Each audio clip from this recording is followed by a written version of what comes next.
1:15 p.m. This is the Sri Lanka Broadcasting Corporation.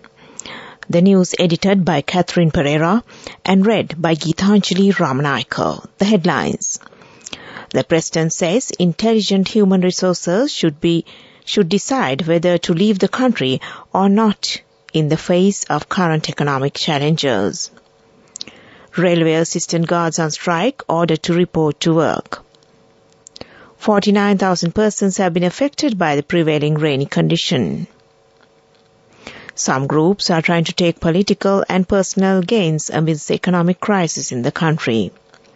Foreign news, the US gives 1.1 million rounds of ammunition seized from Iran to Kyiv.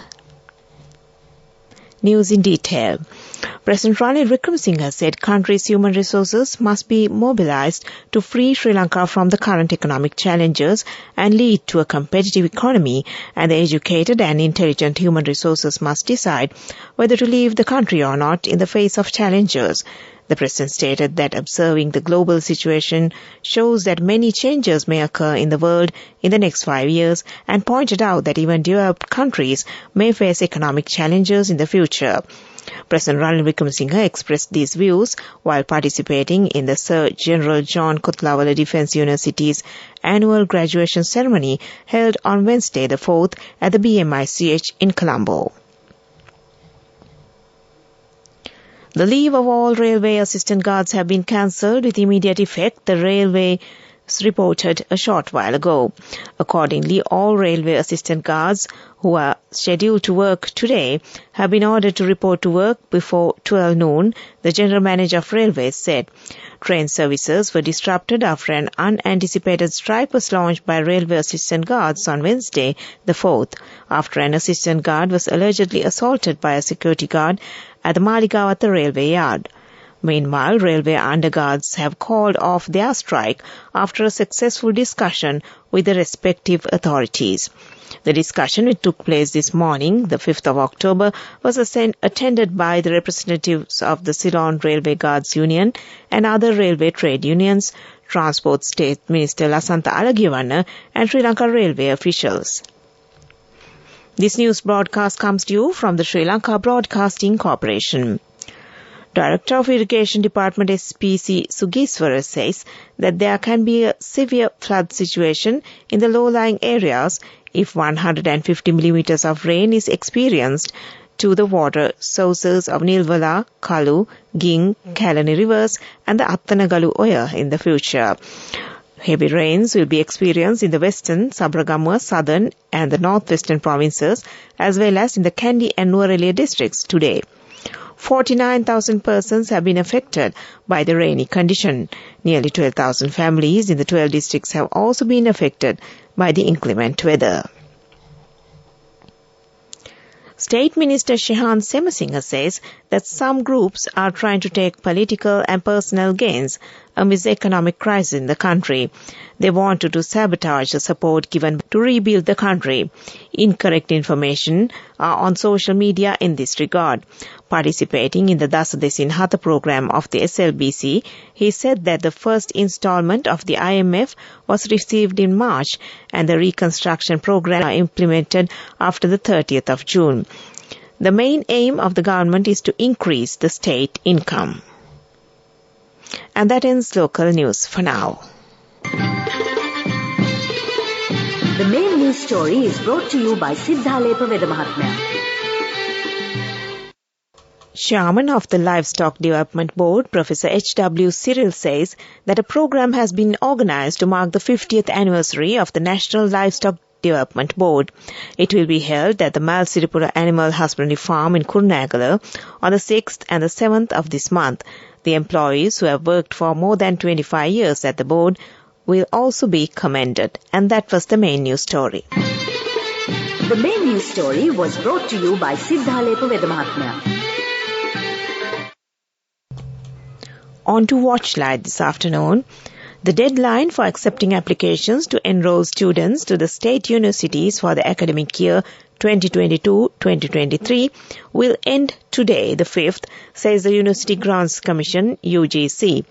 The applicants qualified for admission into state universities were granted a period of 3 weeks to submit their applications starting from the 14th of September 2023.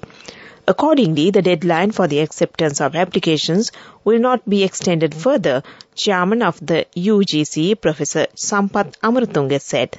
And that came to you in Watchlight. Moving on to world news, the headlines first.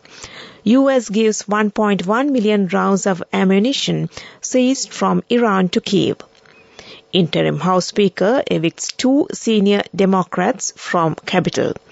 And Sunak to urge Europe-wide solutions at summit in Grenada. The US has sent roughly 1.1 million bullets seized from Iran last year to Ukraine, its military has said. The US Central Command, CENTCOM, which oversees operations in the Middle East, says the rounds were confiscated from a ship bound for Yemen in December. Ukraine's Western allies recently warned that their production lines were struggling to keep up with the rate at which Ukraine was using ammunition. CENTCOM says the Iranian rounds were transferred to Ukraine on Monday.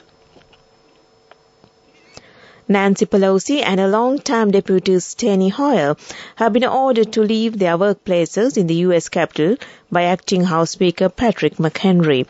Both were told locks on their office doors will be rekeyed on Wednesday. The evictions come after Kevin McCarthy was removed from the chamber's plum post on Tuesday and McHenry was appointed in the interim. Rishi Sunak will call on Thursday for more coordinated European action to tackle the rising numbers of irregular migrants arriving on the continent's borders.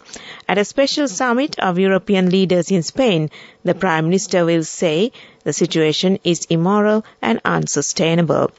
He will demand creative Europe-wide solutions to the continent's migration crisis, which for him means tackling people smugglers and tightening borders. Back to the headlines of the world news. US gives 1.1 million rounds of ammunition seized from Iran to Kyiv. Interim House Speaker evicts 2 senior Democrats from Capitol. And Sunak to urge Europe-wide solutions at summit in Grenada. And that ends world news. Development news. 2 million rupees has been donated for the 4-story children's ward being constructed at the Maharagama Apeksha Hospital. This has been donated from the income earned by the Kadira Diva Raja film. Chairman of the Raigam Institute, Dr. Ravi Liyanage, has presented this donation to the Basnayaka Nilame of the Ruhunu Katragama Devalaya, Dishan Vikramaratna yesterday. 120 million rupees will be allocated for the construction work. And that was development news. On to sports news, it's football. The 2030 World Cup will be held across 6 countries in 3 continents, FIFA has confirmed. Spain, Portugal and Morocco have been named as the co-hosts, with the opening 3 matches taking place in Uruguay, Argentina and Paraguay.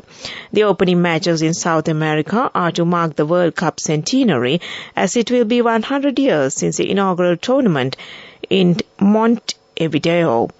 The decision is set to be ratified at a FIFA Congress next year. FIFA also confirmed only bids from countries from the Asian Football Federation and the Oceania Football Federation will be considered for the 2034 finals. And that was sports news. Go ekak thiyana youth eකට life එකේ change එකට නියමෙට set වෙන්න ඇස් වහගෙන දැකපු හීන හැබැ කරන්න youth එකට නියමෙට set වෙන friendship එක මෙන්න. The all-new NSB Ithru account, NSB IM, a plan for your dream. Business News, sponsored by National Savings Bank, the safest place for your money. The Monetary Policy Board of the Central Bank of Sri Lanka, CBSL, has decided to reduce the Standing Deposit Facility Rate, SDFR, and the Standing Lending Facility Rate, SLFR, of the Central Bank by 100 basis points to 10% and 11% respectively. The first monetary policy review by the Monetary Policy Board under the Central Bank of Sri Lanka Act number 16 of 2023 was held yesterday. And that was Business News. Business News, sponsored by National Savings Bank, the safest place for your money. Go එකක් තියන youth එකට life එකේ change එකට නියමෙට set වෙන්න ඇස් වහගෙන දැකපු හින හැබැයි කරන්න youth එකට නියමෙට set වෙන friendship එක මෙන්න. The all-new NSB Ithru account, NSB IM, a plan for your dream. On to economic news. The Board of Investment will be launching a new program for investor retention and expansion, as well as a special 100 IT or ITES companies initiative. BOI Chairman Dinesh Virakodi said the investor retention program is targeted to encourage existing investors or retain their profits and reinvest or expand their business operations within the country. And that was economic news. Weather report. Showers or thunder showers will occur at times in the western, Sabaragama, southern and northwestern provinces and in the Kandy and Nuwara district, the Department of Meteorology says. Meanwhile, showers or thunder showers can be expected at several places in the eastern and Nuwa provinces and in the Polonnaruwa and Mullaitivu districts during the evening or night. The members of the public are advised to take adequate precautions to minimize damage caused by temporary localized strong winds and lightning during thunder showers. And that was the weather report. Prior to concluding this news broadcast, the headlines once again. The President says intelligent human resources should decide whether to leave the country or not in the face of current economic challenges. Railway assistant guards on strike ordered to report to work. 49,000 persons have been affected by the prevailing rainy condition. It has been stated that some groups are trying to take political and personal gains amidst the economic crisis in the country. Foreign news, the US gives 1.1 million rounds of ammunition seized from Iran to Kyiv. And with that, we end this news broadcast from the Sri Lanka Broadcasting Corporation.